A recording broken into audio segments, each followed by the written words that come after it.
Asia কাপের সূচি ঘোষণা করেছে এসিসি। সেপ্টেম্বরের 9 থেকে 28 তারিখ পর্যন্ত সংযুক্ত আরব আমিরাতে অনুষ্ঠিত হবে টি-20 ফরম্যাটের এশিয়া কাপ, এবং গ্রুপ বি তে বাংলাদেশের সঙ্গী হচ্ছে হংকং, শ্রীলঙ্কা এবং আফগানিস্তান। বাংলাদেশ সবশেষ 4টা টি-20 সিরিজের ভেতরে দুটো জিতেছে এবং দুটো হেরেছে। প্রথমবারের মতো টি-20 সিরিজ জিতেছে শ্রীলঙ্কা এবং পাকিস্তানের বিপক্ষে। আর যে দুটো সিরিজ হেরেছে তার ভেতরে একটা ছিল একেবারেই অপ্রত্যাশিত, সংযুক্ত আরব আমিরাতের বিপক্ষে, এবং আরেকটা পাকিস্তানের মাটিতে পাকিস্তানের বিপক্ষে।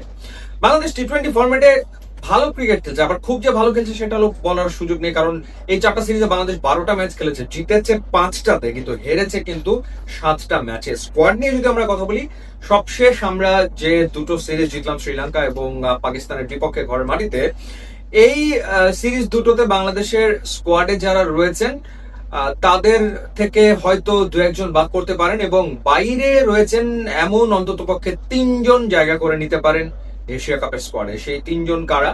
সেই 3জন ডেফিনেটলি নুরুল হাসান সোহান, যিনি অনেকদিন ধরে আলোচনাতে রয়েছেন, এবং সবশেষে আমরা তাকে দেখেছি গ্লোবাল সুপার লিগের রংপুর রাইডার্স এর অধিনায়কত্ব করতে।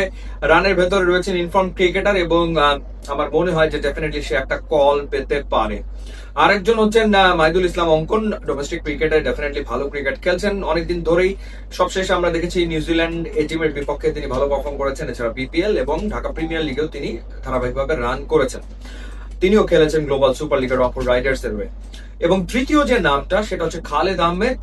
রিসেন্টলি তিনি আসলে হোয়াইট বল ক্রিকেটে দুর্দান্ত পারফর্ম করতে শুরু করেছেন, স্পেশালি গ্লোবাল সুপার লিগের রংপুর রাইডার্স এর পরপর দুটো ম্যাচে 8 উইকেট নিয়েছেন, 4 উইকেট করে নিয়েছেন। খুবই ইমপ্রেসিভ বোলিং করছেন, সুতরাং তিনি একটা ডাক পেতে পারেন বাংলাদেশ ন্যাশনাল টিমে এশিয়া কাপের স্কোয়াডে। সেক্ষেত্রে বাদ পড়বেন কারা? ওভারঅল আমরা যে পারফরমেন্স দেখলাম, মোটামুটি ভাবে সবাইকে ঘুরিয়ে ফিরিয়ে খেলানো হয়েছে রোটেশন পদ্ধতিতে এই সিরিজ গুলোতে।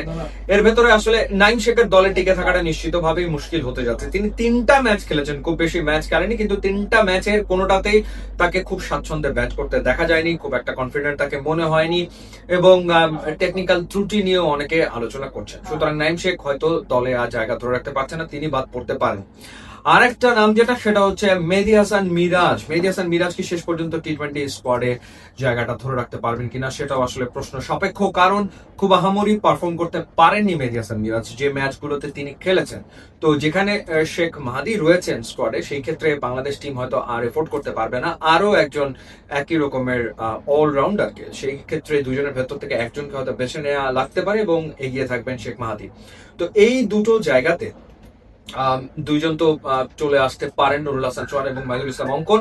এখন খালেদ আহমেদের ব্যাপারে, খালেদ আহমেদকে সুযোগটা দেওয়া হবে কিনা? বাংলাদেশের পেস বোলিং ডিপার্টমেন্ট এখন ওয়েল ব্যালেন্স, যেখানে তাসকিন মুস্তাফিজ রয়েছেন, শরীফ ভালো পারফর্ম করছেন, এছাড়া মোহাম্মদ সাইফুদ্দিন মাত্র এসেছেন, এবং ক্যাপ্টেন সাইফুদ্দিনের পারফরমেন্সে খুশি, তানজিম হাসান সাকিব ভালো করছেন। তো সেই জায়গাটাতে আসলে খালেদ আহমেদ জায়গা করে নিতে পারবেন কিনা, এবং যদি জায়গা করে নেন তাহলে আসলে কার জায়গাতে জায়গা করে নেবেন সেটাও একটা বিষয়। কারণ বাংলাদেশ দল চাইছে একজন পেস বোলিং অলরাউন্ডার, সেক্ষেত্রে সাইফুদ্দিনকে স্কোয়াডে রাখা হবে। যদি সেই বিবেচনা না করা হতো তাহলে হয়তো খালেদ এই জায়গাটাতে ঢুকে পড়তে পারতেন, বাট সাইফুদ্দিন যেহেতু মোটামুটি ভাবে পারফর্ম করেছেন, সুতরাং তাকেও বিবেচনা করা হতে পারে। আর এছাড়া বাকি যে জায়গাগুলো রয়েছে, যেমন ওপেনিং এ পারভেজ হোসেন ইমন, তানজিদ হাসান তামিম, তারা তো থাকছেনই। ব্যাকআপ ওপেনার হিসেবে হয়তো আর কাউকে চিন্তা করা হবে না, যেহেতু লিটন কুমার দাস রয়েছেন। এরপরে তাওহিদ হৃদয় তিনি রয়েছেন, যদিও তার ইনিংস গুলো খুব একটা টি-20 সুলভ হয়নি, তারপরেও তাকে ডেফিনেটলি বিবেচনা হয়তো করা হবে এশিয়া কাপের স্কোয়াডে। এরপরে শামীম হোসেন পাটোয়ারি, তারপর জাকের আলী অনিক, রিশাদ হোসেন, যারা রয়েছেন তারা তো রয়েছেন। মূলত যে ব্যাপারটা সেটা হচ্ছে যে বাংলাদেশ এই সবশেষ 4টা সিরিজে আসলে স্ট্রাগল করেছে ব্যাটিং এ। তো সেই জায়গাটাতে ব্যাটিং ডেপথ বাড়াতে গেলে বা ব্যাটিং অপশন বাড়াতে গেলে নুরুল হাসান সোহান এবং মাহিদুল ইসলাম অঙ্কনকে হয়তো বাংলাদেশের টিম ম্যানেজমেন্ট দলভুক্ত করে ফেলতে পারে। ইউটিউব ইনস্টাগ্রাম লিঙ্ক আছে, আপনারা যদি খুবই খুশি হবো। And thanks for watching.